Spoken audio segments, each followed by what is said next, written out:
میں بہت دنوں سے یہ بات محسوس کر رہا ہوں کیونکہ میرا بہت ڈائریکٹ واسطہ ہے لوگوں سے. میرے پاس بہت سے لوگ علاج کے سلسلے میں آتے ہیں اور بڑے شدید دباؤ میں ہوں اپنے قوم کے حالات دیکھ کر، اپنے لوگوں کے حالات دیکھ کر. بے پناہ ڈپریشن ہے لوگوں میں، بلکہ مجھے تو ایسا لگتا ہے کہ شاید ہماری پوری آبادی ہی ڈپریشن کا شکار ہے.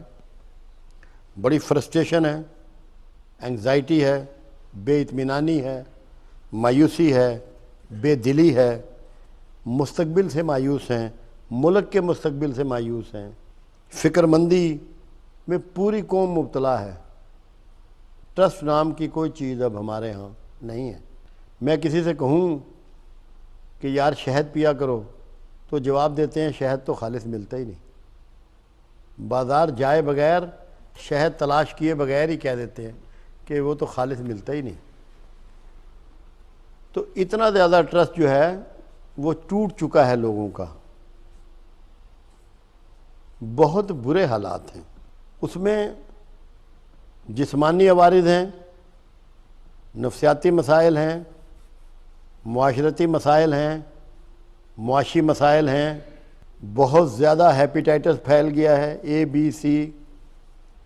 کینسر بہت پھیل گیا ہے، شوگر بہت عام ہو گئی ہے، بلڈ پریشر بے شمار ہے، کمر کی درد نے ہر ایک کو جکڑ رکھا ہے، اور شیٹیکا ہے، گردے فیلئر ہیں، ڈائلسس کی مشینیں بڑھ رہی ہیں. بے شمار مسائل کا ہم شکار ہیں. میں پیچھے مڑ کے دیکھتا ہوں، 1964 تک جا کے دیکھتا ہوں، غور کرتا ہوں.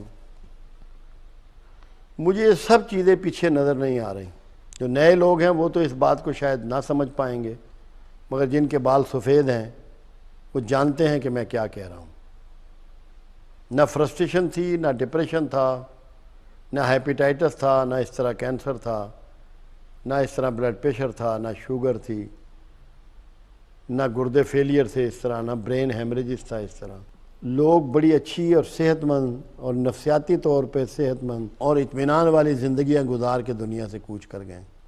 کبھی ایسا ہوتا ہے کہ یہ سارے مسائل وداؤٹ ریزن ہو؟ کیا یہ ممکن ہے؟ یہ ہرگز ممکن نہیں ہے. کائنات میں کچھ ایسا نہیں ہے کہ آپ کے ذمے کچھ نہ ہو. یہ مسائل جتنے بھی ہیں یہ ہمارے اپنے پیدا کردہ ہیں. خدا نہ خواستہ اللہ ہمارا دشمن نہیں ہے کہ جس نے ہمارے لیے یہ مسائل گھڑے ہوں. اللہ نے نہیں گھڑے. اللہ تو ایک بات قرآن میں کہتا ہے، ہمیں کیا پڑی ہے کہ تمہیں عذاب کریں؟ ہم تمہیں عذاب کرنے والے نہیں ہیں.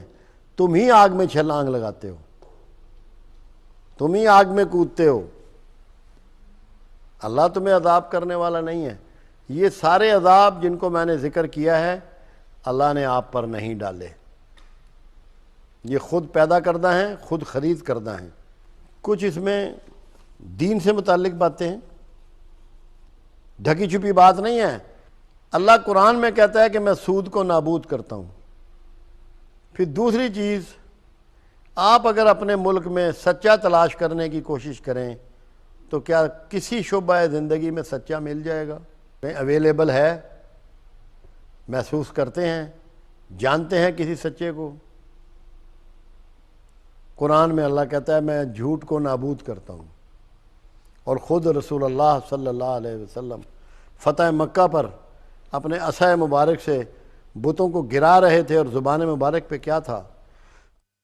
حق آ گیا اور باطل مٹ گیا. اور باطل ہے ہی مٹنے کے لیے. باطل کس کو کہتے ہیں؟ جھوٹ کو. بطل، جھوٹ، بطل، باطل.